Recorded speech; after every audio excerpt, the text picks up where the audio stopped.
Bien, entonces, para iniciar, vamos a orar.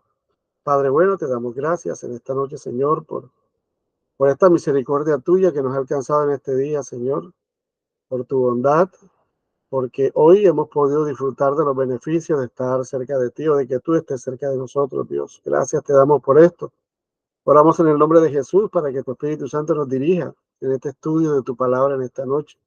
Que toda palabra humana sea quitada, Señor, que todo conocimiento humano sea quitado y que sea tu Espíritu hablando a nosotros, que sea ese Espíritu Santo que la inspiró, también ministrando nuestras vidas a través de ella, Señor, que esta palabra cale en lo más profundo de nuestro corazón y nos ayude a crecer a la imagen de Cristo. En el nombre de Jesús, nos colocamos en tus manos y te damos gracias.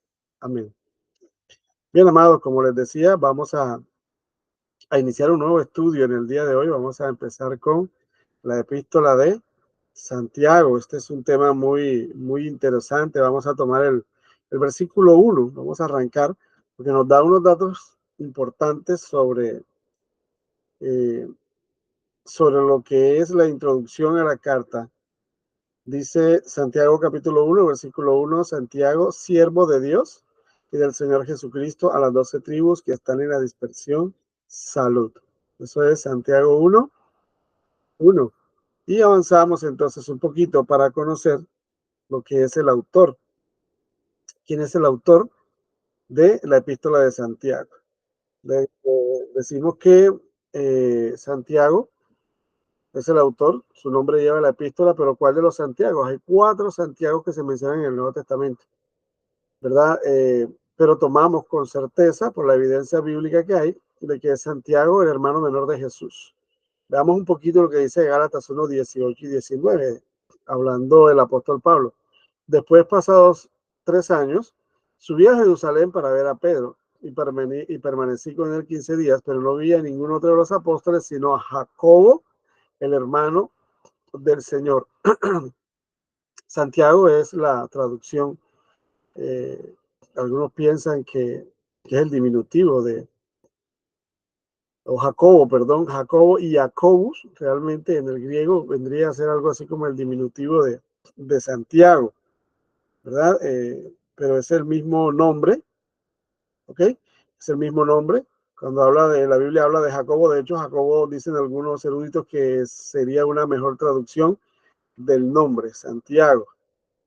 Eh, bien, ¿quién fue este personaje? Él llegó a ser un anciano principal en la iglesia de Jerusalén. Quiero que me acompañe allí con su Biblia. Siempre le pido que tenga la Biblia a la mano cuando vamos a estudiar, cuando estamos los miércoles estudiando la palabra, así como si estuviéramos en el templo. Usted tiene su Biblia allá a la mano, téngala allí. Vamos a ver Hechos capítulo 15, versículos 13, Hechos 15, ¿verdad? Versículos 13 al 21, dice la escritura. Y cuando ellos callaron, Jacobo, que Santiago, respondió diciendo: varones hermanos, oídme. Simón ha contado cómo Dios visitó por primera vez a los gentiles para tomar de ellos pueblo para su nombre. Y con esto concuerdan las palabras de los profetas como está escrito. Después de esto volveré y reedificaré el tabernáculo de David que está caído y repararé sus ruinas y lo volveré a levantar para que el resto de los hombres busque al Señor y todos los gentiles sobre los cuales es invocado mi nombre. Dice el Señor, que hace conocer todo esto desde tiempos antiguos. Por lo cual yo juzgo que no se inquieten a los gentiles que se convierten a Dios, sino que se les escriba que se aparten de las contaminaciones de los ídolos de fornicación, de ahogado y de sangre. ¿Ve? O sea, y de sangre, y sigue diciendo, porque Moisés desde tiempos antiguos tiene en cada ciudad quien lo predique en la sinagoga, donde es leído cada día de reposo. Entonces, ¿quién tomó la vocería? ¿Quién tomó la palabra allí en ese momento crucial donde se le estaba haciendo unas exigencias a los gentiles que se convertían al cristianismo? Hasta ese momento, pues, la iglesia prácticamente era una iglesia judía. Entonces, ya cuando los gentiles empiezan a entrar, hay una especie de concilio allí en Jerusalén, escrito ahí en Hechos 15, y Santiago toma la vocería como uno de los ancianos principales de la iglesia, toma la vocería y da las recomendaciones que deben darse para que los gentiles puedan vivir la fe cristiana. ¿Ok? Entonces vemos aquí a Santiago, hermano del Señor, como lo dice Pablo, ¿verdad? Santiago o Jacobo, lo vemos allí como un hombre importante en la vida de la iglesia, un hombre importante. Esta carta de Santiago pudo ser uno de los primeros libros del Nuevo Testamento en ser escrito, más o menos entre el año 40 y el 50 después de Cristo. Recuerde que la Biblia no la tenemos nosotros como fue escrita en orden cronológico, sino que fue organizada de tal manera que nosotros pudiéramos comprender de mejor forma su contenido. Entonces, esta epístola es uno de los escritos más antiguos del Nuevo Testamento. De los 4 hombres, decíamos que se llaman Santiago en el Nuevo Testamento, solo 2 son candidatos para ser los autores de esta epístola. Ya hemos hablado de 4, ¿verdad? Pero nadie ha considerado seriamente a Jacobo el menor, lo menciona Mateo, capítulo 10, versículo 3, el hijo de Alfeo, o Jacobo, el padre de Judas, no el Iscariote, sino el otro Judas que estaba allí, como he mencionado en Lucas 6, 16 y en Hechos 1, 13. Ninguno de estos 2 personajes realmente tiene las características como para ser considerado autor de la carta. Algunos han sugerido a Jacobo, el hijo de Zebedeo, hermano de Juan, ¿cierto? Jacobo o Santiago, hermano de Juan, pero él fue martirizado demasiado pronto. Fue uno de los primeros mártires de la iglesia, ¿cierto? Cuando se desató la primera persecución contra la iglesia, Jacobo, el hermano de Juan, fue sentenciado y fue muerto por los romanos. Entonces, nos queda únicamente Santiago, el medio hermano mayor de Cristo, de acuerdo a Marcos capítulo 6, versículo 3, y hermano de Judas, pero no el Iscariote, obviamente, Judas, aquel que escribió la epístola de Judas que ya hemos estudiado aquí en este espacio, la epístola de Judas. Entonces, ahí tenemos 2 hermanos del Señor escribiendo 2 epístolas, Judas y ahora también Santiago. ¿Okay? Bien, ¿qué otras generalidades tenemos de la carta de Santiago? Bien, aquí hay algo que es interesante.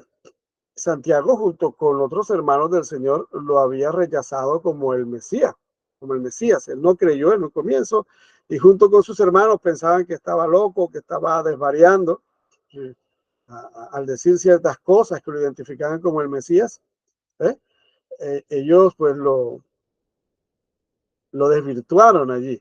Vamos a mirar lo que dice la escritura allí en Juan capítulo 7, versículo 5.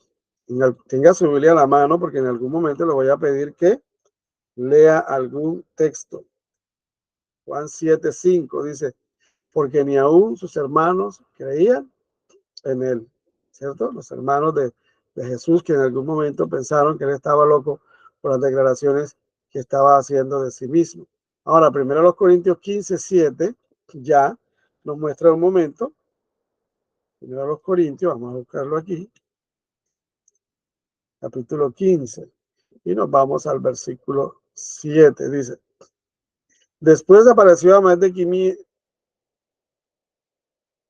después del 6 dice, después apareció a más de 500 hermanos a la vez, de los cuales muchos viven y otros ya duermen. Después apareció a Jacobo, después a todos los apóstoles. Después apareció a Jacobo, a Santiago y después a todos los apóstoles, luego de aparecerse a su propio hermano. Ahí está hablando acerca de la resurrección del Señor. ¿Ok? Bien, seguimos avanzando entonces. No sé si en el momento en que tenga alguna pregunta puede hacerla, puede intervenir con algún aporte. Él se volvió el líder clave de la iglesia de Jerusalén. Ya hemos visto que fue importantísimo su aporte allí en el concilio de Jerusalén, cuando había que tomar algunas decisiones acerca de los nuevos miembros de la iglesia. Cuando los gentiles empezaron a entrar en la iglesia, cuando los gentiles empezaron a ingresar, él fue uno de los que dijo a los gentiles, no se les debe exigir que se conviertan al judaísmo, porque nosotros no estamos en la fe judía, sino somos seguidores de Cristo. Y luego de esto, pues, él es llamado una de las columnas de la iglesia junto con Pedro y Juan. Entonces, vemos que es importante el papel de este medio hermano del Señor, allí en la iglesia, y por eso su epístola tiene gran credibilidad. También es conocido como Santiago el Justo por su devoción a la justicia.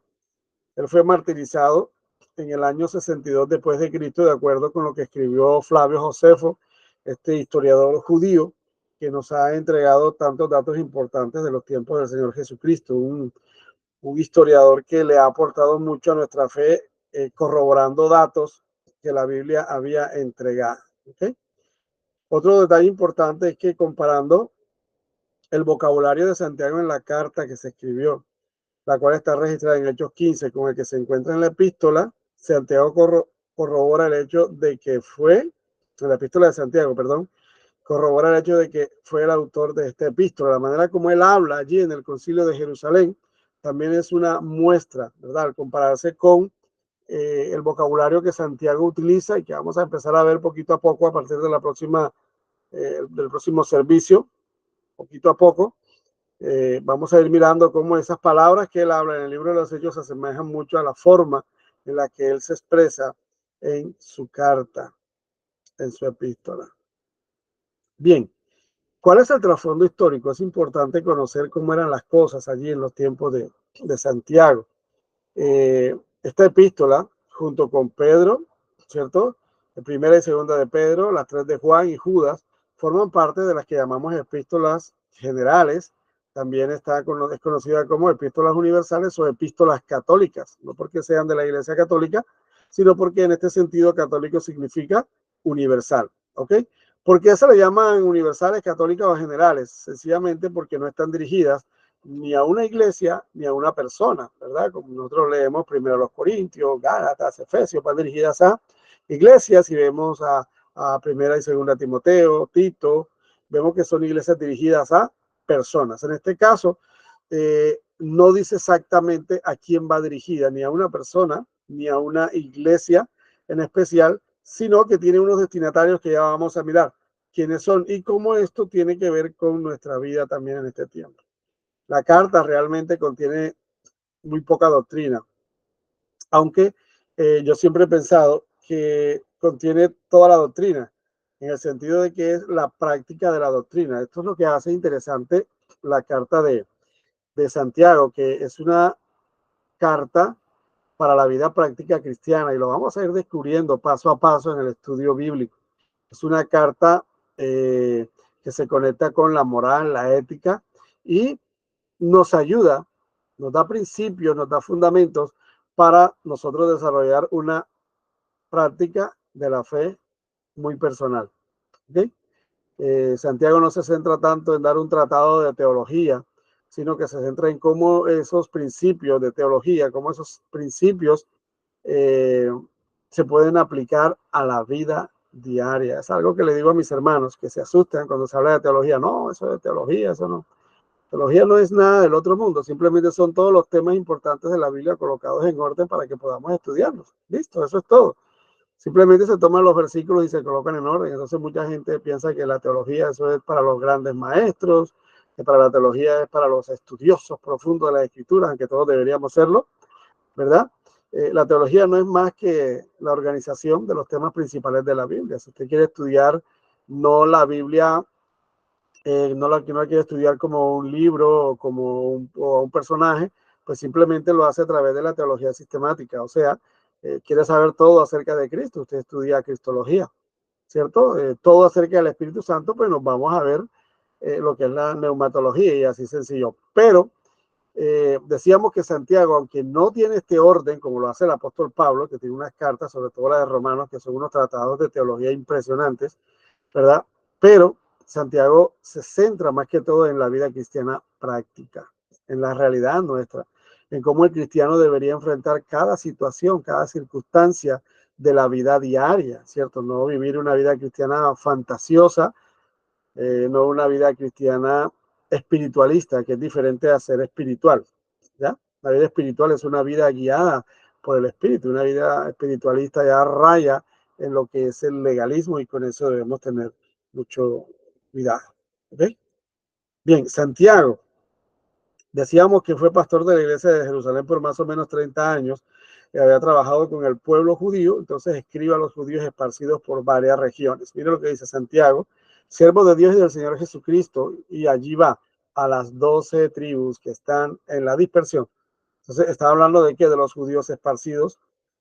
Recuerde usted que en el año 70, después de Cristo, fue tomada Jerusalén y los judíos ya terminaron de ser esparcidos, ya habían esparcido muchos, terminaron de ser esparcidos por el resto del mundo, ¿ven?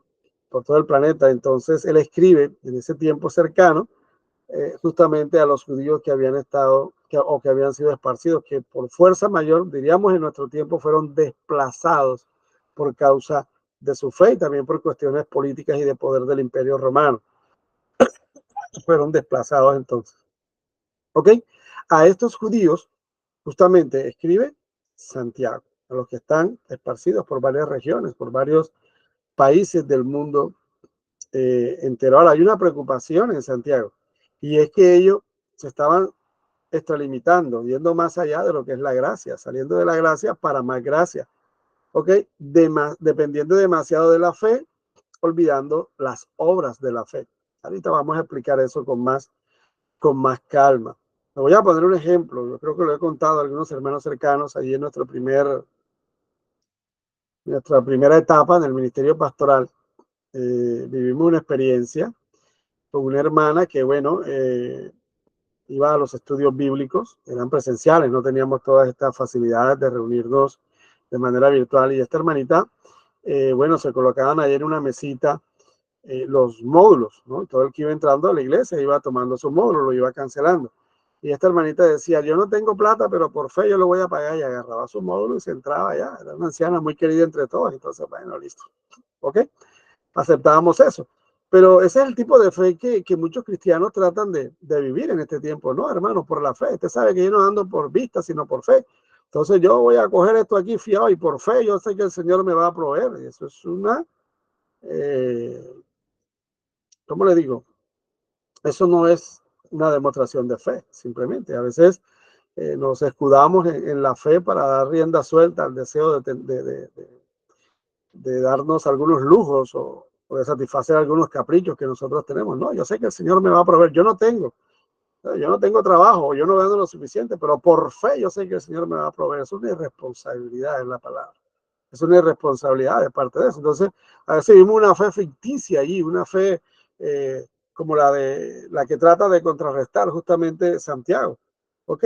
No es tanto la fe, sino la práctica de esa fe. Yo puedo conocer toda la Biblia, toda la teología y todo lo demás, pero si eso no está reflejado en mi vida, en la práctica de mi vida, esto no tiene ningún sentido. Justamente por eso Santiago es una de las cartas que más fuerte habla, a pesar de que viene de un hombre humilde. Usted puede mirar, por ejemplo, Santiago cómo se presenta. Hemos visto con evidencia bíblica de que Santiago es hermano del Señor Jesucristo, y él podría tomar eso como un fundamento para que su carta sea tomada en serio, ¿verdad? Pues él pudo escribir Santiago, hermano del Señor Jesucristo, pero dijo siervo de Dios y del Señor Jesucristo. Algunas traducciones más modernas dicen esclavo del Señor Jesucristo. Entonces allí vemos a un hombre que renuncia de pronto a esa familiaridad con el Señor para ubicarse en el rol en que debe ubicarse todo cristiano, y es ser un siervo del Señor, un servidor, un esclavo del Señor Jesucristo. Entonces, este hombre humilde habla fuerte, como vamos a ver más adelante. Este hombre humilde habla fuerte porque está contrarrestando justamente ese tipo de fe muy espiritualista, un tipo de fe que realmente no se practica, simplemente se dice, se habla, se citan 1500 versículos bíblicos, pero en la práctica no pasa nada. ¿Sí me entienden? En la práctica es una vida todo lo contrario a lo que la Biblia nos está enseñando. ¿Okay? Bien, los destinatarios de este libro, decíamos, eran creyentes judíos que habían sido dispersados, como ven en el versículo 1, a las 12 tribus que están en la dispersión, posiblemente como resultado del martirio de Esteban. Cuando Esteban es asesinado, los contrarios a la iglesia, a los cristianos, toman fuerza, ¿verdad? E inician una persecución de la cual hizo parte también el famoso Saulo de Tarso, que luego se convertiría en el gran apóstol Pablo.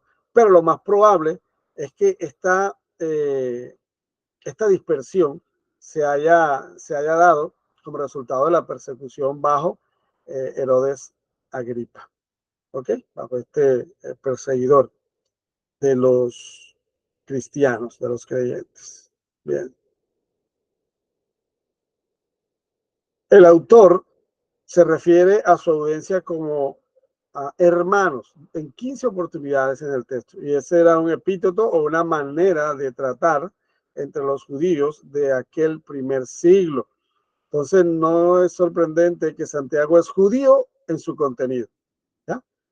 Por ejemplo, la palabra ella traducida congregación, ¿verdad? En el capítulo 2, versículo 2 lo vamos a ver, es la palabra para sinagoga, la misma palabra utilizada para sinagoga, una palabra judía.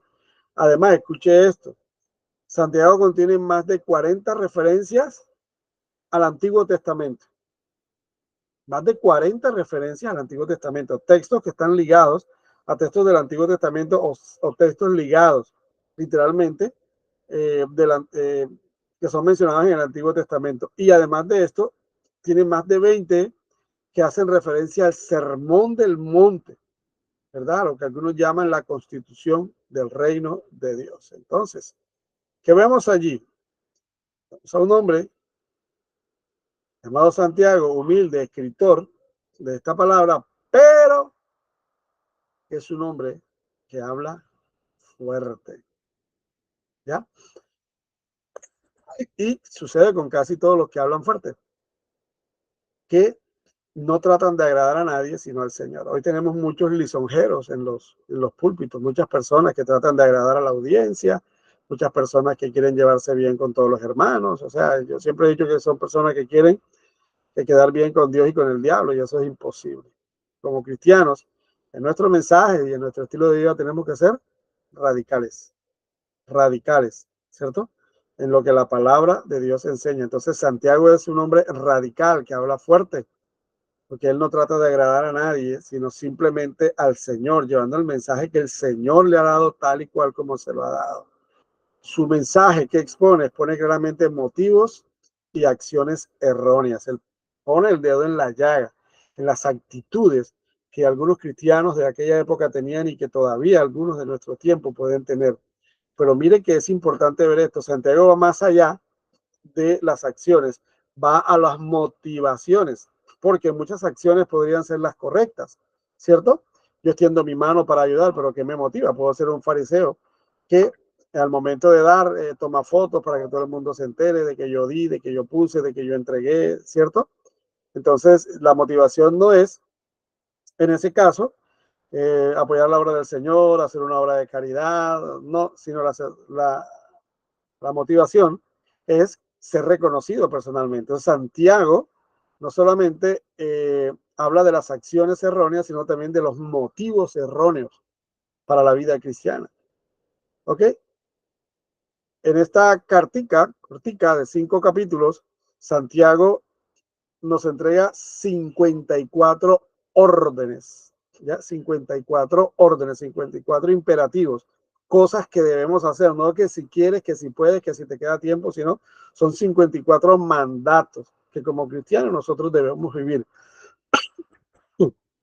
Instruye cómo vivir una vida de fe que es pura y verdadera. Cuando lleguemos allá al versículo 27 del capítulo 1, vamos a profundizar en esa parte. Muchas de las declaraciones de Santiago nos recuerdan los proverbios del Antiguo Testamento. Esto es una parte que él también toma.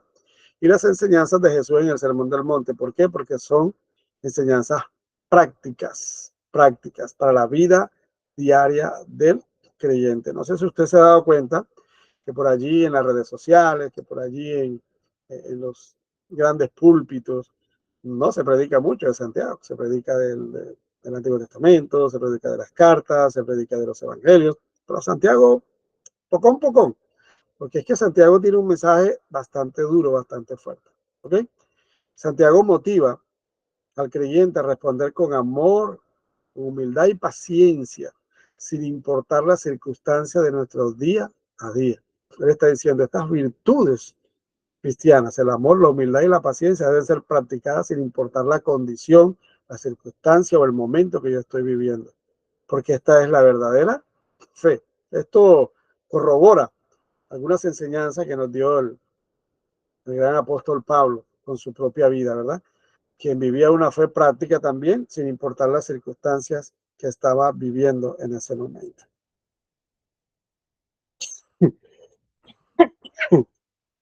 Bien, esta carta tiene una postura seria. Mire esto. O sea, yo le voy a pedir que después de esto usted no vaya a dejar de entrar a las otras sesiones, ¿ok? Porque esta carta tiene una postura seria en contra de la hipocresía y la religiosidad. Santiago es frentero cuando habla de estos dos temas, de la hipocresía de algunos creyentes y de la religiosidad, ¿cierto? De muy aleluya, santo es el Señor, gloria a Dios, y todas esas cosas que a veces utilizamos para aparentar una santidad o para aparentar una religiosidad. O fe. Santiago describe la maldad de una lengua sin control. Uno de los temas más fuertes que trata Santiago es el de la lengua, ¿cierto? Allí y él habla. La lengua es un mundo de maldad, ¿cierto? Cuando está descontrolada, cuando no está controlada por el Espíritu Santo, ¿cierto? Una lengua que puede llegar a adular, ¿cierto? A sobar la chaqueta a los ricos y que se jacta de planes orgullosos. Yo iré, yo vendré, yo tendré, ¿ok? Todo esto. Santiago lo ataca. No busquemos en Santiago cosas triviales, o sea, yo lo traduciría a este tiempo, no busquemos en Santiago farandulería evangélica, porque allí no la vamos a encontrar. Lo que vamos a encontrar en Santiago es una serie de instrucciones contundentes, específicas y prácticas, ¿ok? Que nos van a ayudar a desarrollar una vida cristiana auténtica, no la fantasía, no el Walt Disney cristiano, ¿ok? Sino cómo realmente se vive la vida cristiana, ¿ok? De eso nos va a hablar Santiago. En esta noche es una breve introducción a la carta. Quiero concluir con un aspecto importante y son cuáles son la fe genuina, las buenas obras y la sabiduría genuina. ¿Ok? La fe genuina es una declaración o la declaración por la cual es conocida Santiago, la epístola de Santiago. Fuerte dice la fe por sí sola. ¿Cierto? La fe por sí sola no sirve si no tiene obras. La fe por sí sola, si no tiene obras, está muerta. Esto no es una contradicción a la enseñanza de Pablo y de otros escritores de las Escrituras, del mismo Jesús, de que la salvación se basa solamente en la fe. Es cierto, para la salvación solamente la fe. Y esto no de nosotros, sino que es don de Dios. ¿Ok? Pero una fe que sabe de seguro que Dios existe, que es el Salvador, siente que ha sido salvado, pero que carece de confianza en Él o que no se manifiesta en una vida transformada, no es una fe del todo. A mí me dicen, mira, vamos a tal evento porque allí Dios se va a manifestar, va a haber grandes milagros, va a haber el poder de Dios. Yo digo, mira, el milagro más grande que Dios puede hacer es una vida transformada. Es el milagro más grande que nosotros podemos ver. Más allá de la sanidad y de una resurrección, de lo que usted quiera. No hay milagro más grande que una vida transformada por la obra de Cristo. ¿Ya? Entonces una fe genuina realmente se demuestra con una vida cambiada, con una vida transformada a la imagen de Cristo, por un creyente que día a día está dejando que el Espíritu Santo trabaje en él, que obre en él, ¿verdad? Para llevarlo a mostrar la imagen de Cristo en su vida. No solo en el templo, no solo en reuniones evangélicas, sino en cualquier lugar donde se encuentre. Entonces Santiago tiene como uno de los temas principales la fe genuina, pero también las buenas obras. Y cuando Santiago va de obras, no está hablando de cositas buenas para agradar a Dios y ganar la salvación. Está hablando de frutos, está hablando de los hechos de la vida cristiana. ¿Cierto? Las buenas obras son las manifestaciones del creyente ante las circunstancias de la vida. ¿Cómo respondemos? ¿Cuál es el fruto? Si respondemos como Cristo o respondemos como lo hemos hecho siempre cuando no conocíamos al Señor. ¿Ok? Entonces, las buenas obras son los hechos de amor del cristiano que inevitablemente acompañan a una fe auténtica. Una fe auténtica tiene que estar acompañada de buenas obras que, como el Señor lo dice, están preparadas desde antes de la fundación del mundo para nosotros. Y finalmente, Santiago nos habla de la sabiduría genuina. Y ahí va mucho más allá del simple conocimiento, que nosotros podemos llamar, uy, qué persona tan sabia porque tiene mucho conocimiento. No, realmente la sabiduría va más allá. La sabiduría es la manera correcta en que nosotros utilizamos ese conocimiento para la gloria de Dios. ¿Ok? Santiago contrastó dos tipos de sabiduría en su carta. Lo vamos a ver la próxima semana o más adelante. La falsa sabiduría que produce envidia y una ambición egoísta, un deseo de mostrarse, yo soy el que tengo lo mejor, yo soy el que compro lo mejor, etcétera, etcétera, ¿verdad? Con una verdadera fe, una verdadera sabiduría, una sabiduría genuina que produce humildad, obras de misericordia y una buena conducta. Así de sencillo, hay un contraste allí y Santiago lo hace allí en su carta. Nos muestra, nos confronta, ¿verdad? Con nuestra realidad, con nuestro día a día. La sabiduría ayuda a los cristianos a controlar sus palabras, lo vamos a ver en el capítulo 3, promueve la paz, la consideración, la sumisión, la misericordia, las buenas obras, la imparcialidad y la sinceridad. Entonces, con esto, esta introducción, ya tenemos una idea de qué nos va a hablar Santiago. ¿Ok? ¿De qué nos va a hablar Santiago? Ahí lo tenemos claro nosotros. No vamos a encontrar, como les decía, farandulería evangélica, sino vamos a encontrar muchas veces que esta epístola, que esta carta de Santiago nos va a confrontar los hechos de nuestra vida con lo que Dios espera de cada uno de nosotros. Amén. Bien, amados, preguntas, inquietudes, aquí le estamos escuchando. Puede hablar ahora, callar para siempre. Si hay algún aporte también, recuerde que esto es estudio bíblico y que usted puede participar, usted puede tomar la Biblia y decir algo, aportar algo. ¿Ok? Bueno, amados, entonces vamos a dejar hasta ahí en el día de hoy, dándole gracias al Señor, viendo que la próxima semana ya vamos a empezar la parte de temática realmente de Santiago. Vamos a empezar a ver, vamos a empezar viendo los capítulos del 1 al 11. Vamos a hablar de prueba, sabiduría y riquezas. Prueba, sabiduría y riquezas. ¿Ok? Damos gracias al Señor por los 4 gatos que me acompañaron esta noche. Esperamos que los hermanos en lo sucesivo se motiven para continuar este hermoso estudio de Santiago. Gina, te escuchamos, tiene la mano levantada. Paz, buenas noches. ¿Usted podría compartir el documento por el grupo o me lo podría compartir a mí? No se preocupe, yo voy a colocar las diapositivas, pero gracias al Señor pudimos grabar. Estamos grabando también esta primera introducción y esperamos con la ayuda del Señor y de ustedes poder grabar los sucesivos para que usted pueda repasar y los que no pudieron asistir puedan también conocer, entrar en el estudio bíblico de hoy. Amén.